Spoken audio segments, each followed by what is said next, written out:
Hello प्यारे दोस्तों, कैसे हैं आप लोग। उम्मीद करते हैं अच्छे होंगे, सुरक्षित होंगे दोस्तों। तो यहाँ पर हम लोग क्लास 11th के फर्स्ट चैप्टर कुछ मूलभूत सिद्धांत में 5-6 वीडियो पर बात किया हम लोगों ने। और उन वीडियो में पदार्थ का वर्गीकरण, पदार्थ का अवस्था परिवर्तन और तमाम नियम, गैसोलोव का नियम, द्रव्यमान संरक्षण का नियम, इन सब पर बात किया है ना। अब अगर आपने वो वीडियो नहीं देखा है तो आप प्लेलिस्ट में देख सकते हैं या चैनल पर विजिट कर सकते हैं। तो welcome back once again on UMS tutorial. यहाँ पर हम लोग बात करने वाले हैं। इससे पहले मैंने बताया था कि डाल्टन साहब ने अपना डाल्टनवाद दिया, डाल्टन का सिद्धांत जिसे कहते हैं 1808 में। और उन्होंने बताया कि किस तरीके से जो पदार्थ है वो परमाणुओं से मिलकर बना हुआ है। पर उनके सिद्धांत में कुछ कमियां रह गई। जैसे आपको पता है, शुरुआत किसी भी चीज़ की हो तो वो परफेक्ट नहीं होता है। धीरे धीरे वो क्या होता है, इम्प्रूवमेंट किया जाता है और जो कमियां रहती है उसको सुधार किया जाता है। तो डाल्टन के सिद्धांत के बाद वैज्ञानिकों ने काफ़ी रिसर्च किए, काफ़ी खोज किए और उनके सिद्धांत की कुछ बिंदुओं को संशोधित किया। और संशोधन करने के बाद आधुनिक सिद्धांत का प्रतिपादन हुआ, आधुनिक सिद्धांत दिया गया। तो अगर आप देखिए तो कुछ चीज़ें जो आपने डाल्टन के सिद्धांत में पढ़ी थी, यहाँ पर उसी की अपोजिट हो गई हैं। कि पहला क्या था, डाल्टन साहब ने कहा था परमाणु अविनाशी है, कि मतलब ना तो नष्ट किया जा सकता है ना तो बनाया जा सकता है। जबकि ऐसा नहीं है। परमाणु क्या है, विभाज्य है। परमाणु स्वयं विभिन्न प्रकार के सूक्ष्म कणों से बने हैं जिन्हें मूल कण या अपरमाणविक कण कहते हैं। परमाणु विभाज्य है, मतलब परमाणु को तोड़ा जा सकता है। परमाणु स्वयं, मतलब इनका कहना था कि परमाणु ही सबसे छोटा कण है, इससे छोटा कोई नहीं है। लेकिन परमाणु के अंदर स्वयं कई छोटे छोटे कण हैं जिन्हें हम मूल कण या अपरमाणविक कण कहते हैं, जिनका आज नाम electron, proton, neutron, positron, meson ये सब है ना। Electron, proton, neutron, positron, meson, इन सब चीज़ों से मिलकर परमाणु बना है। और परमाणु से फिर अणु, अणु से फिर यौगिक, इस तरीके से क्रम चला। ठीक है। तो मतलब परमाणु जो उन्होंने कहा था अविनाशी है, विभाज्य नहीं है, तो परमाणु विभाज्य है, ऐसा प्रैक्टिकली देखा गया। और परमाणु एकदम से किसी भी पदार्थ का सूक्ष्म कण नहीं है, बल्कि इससे भी सूक्ष्मतम कण मौजूद है। ठीक है दोस्तों, पहला पॉइंट हो गया। दूसरा, एक तत्व के परमाणु भिन्न भिन्न परमाणु द्रव्यमान के हो सकते हैं। मतलब एक ही तत्व के परमाणु द्रव्यमान उन्होंने कहा था कि हमेशा समान रहेंगे, जबकि ऐसा नहीं होता है। एक तत्व के परमाणु भिन्न भिन्न परमाणु द्रव्यमान के हो सकते हैं।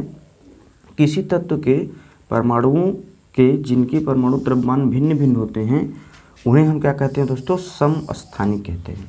उन्हें क्या कहते हैं, समस्थानिक कहते हैं। मतलब हमारे पास कोई परमाणु है, हाँ, इसके परमाणु द्रव्यमान मान लीजिए ए है और इसका भी क्या है, इसका भी ए था उनके अकॉर्डिंग कि एक्स है, तो इसका परमाणु द्रव्यमान ए है तो इसका भी ए होगा।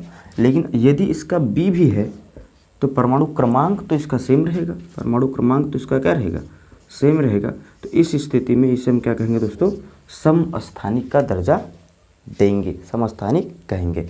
तो इस तरीके से आप देख सकते हैं कि इनका जो नया आधुनिक सिद्धांत आया उसमें ये बताया गया कि एक ही तत्व के परमाणुओं के परमाणु द्रव्यमान भिन्न भिन्न हो सकते हैं। और ऐसे परमाणुओं, ऐसे तत्वों को हम दोस्तों क्या कहते हैं, समस्थानिक कहते हैं। आगे देखिए, भिन्न भिन्न तत्वों के परमाणुओं के द्रव्यमान समान हो सकते हैं। भिन्न भिन्न तत्वों के परमाणु के द्रव्यमान क्या हो सकते हैं, समान हो सकते हैं। तथा इस प्रकार के तत्वों को हम क्या कहते हैं, समस्थानिक कहते हैं, है ना। मतलब अलग अलग तत्व हैं और उनके परमाणु द्रव्यमान क्या हो सकते हैं, समान हो सकते हैं, है ना। जैसे एक्स है, वाई है, जेड है, तो इनके परमाणु द्रव्यमान क्या हो सकते हैं, समान हो सकते हैं। भले इनके जो है मास क्या हों, अलग अलग हों, सॉरी इनकी जो है द्रव्यमान संख्याएं क्या हो, अलग अलग हों। लेकिन इन द्रव्यमान संख्या नहीं दोस्तों, इनका जो ये परमाणु क्रमांक है ये अलग अलग हो लेकिन इनका द्रव्यमान क्या होगा, समान हो सकता है। ऐसे को हम लोग क्या बोलते हैं, समभारिक कहते हैं। समस्थानिक समभारिक पर एक नया सेपरेट वीडियो आएगा ही, लेकिन अभी के लिए आप ये समझो कि भिन्न भिन्न तत्वों के परमाणु द्रव्यमान यदि समान हैं तो परमाणु क्रमांक जो है अलग अलग हैं और इनके परमाणु द्रव्यमान समान है तो समभारिक कहलाएंगे। ठीक है ना। आप देख सकते हो समान भार वाले जो ऊपर ऊपर है स्थित है ना, कपार पे सर पे ये भार पड़ा हुआ है। अगला है परमाणु के संयोजन से यौगिक परमाणु नहीं बल्कि अणु बनते हैं। बल्कि क्या बनते हैं, अणु बनते हैं। जो उनका कहना था कि A + B मिलके क्या बना दिए, AB, तो ये परमाणु, हाँ, और ये है क्या है, यौगिक परमाणु। जबकि इसे आधुनिक सिद्धांत में क्या कहा गया, अणु कहा गया। इसे क्या कहा गया दोस्तों, अणु कहा गया। अर्थात परमाणु के संयोजन से यौगिक परमाणु नहीं बल्कि अणु बनते हैं। मतलब परमाणुओं से अणु बनते हैं। इस बात को हमको क्या करना है दोस्तों, ध्यान रखना है। ठीक, अगला पॉइंट है और लास्ट है, परमाणु के संयोजन का अनुपात लघु पूर्णांकों में होना आवश्यक नहीं है। जो उनका कहने का आशय था कि हमेशा परमाणु जब संयोजित होगा तो एक लघु पूर्णांक में संयोजित होगा, परंतु दोस्तों ऐसा हो ये आवश्यक नहीं है। तो परमाणु के संयोजन का अनुपात लघु पूर्णांकों में होना आवश्यक नहीं है। प्रोटीन, कार्बोहाइड्रेट, बहुलक आदि में परमाणुओं का संयोजन अनुपात लघु पूर्णांकों में नहीं होता है। लघु पूर्णांकों में नहीं होता है दोस्तों। प्रोटीन, कार्बोहाइड्रेट्स, इनके अगर मॉलिक्यूलर वेट की बात करें तो लाखों लाखों में होते हैं, हजारों हजारों में होते हैं। तो इनमें जो तत्व जुड़े होते हैं इनका अनुपात बहुत ज़्यादा होता है। मतलब वो कतई लघु पूर्णांकों में नहीं हो सकते हैं। वो क्या होते हैं, बड़े बड़े जो है कॉम्प्लेक्स पूर्णांकों में होते हैं। तो कह सकते हैं कि परमाणु का संयोजन का अनुपात लघु पूर्णांकों में हो ये ज़रूरी नहीं है, क्योंकि प्रोटीन, कार्बोहाइड्रेट, विटामिन्स, एंजाइम्स, ये सब क्या होते हैं, बहुत ही क्या होते हैं, बड़े बड़े अनुपात में देखने को मिलते हैं।